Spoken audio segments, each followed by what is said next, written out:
আসসালামু আলাইকুম ওয়া রাহমাতুল্লাহি ওয়া বারাকাতুহু। প্রিয় দর্শক শ্রোতা, আশা করি আপনারা সকলেই ভালোই আছেন।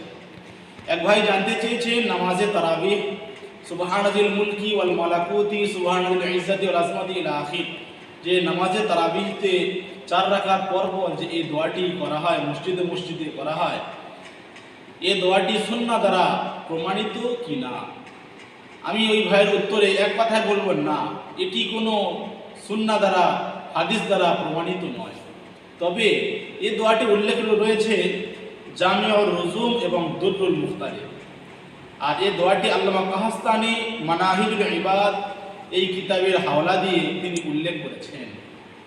আমরা বুঝতে পারলাম এই দোয়াটি কোনো হাদিসে একত্রিতভাবে উল্লেখ নেই, তবে বিভিন্ন হাদিসের অংশ বিশেষ দিয়ে এই দোয়াটি প্রমাণিত হয়।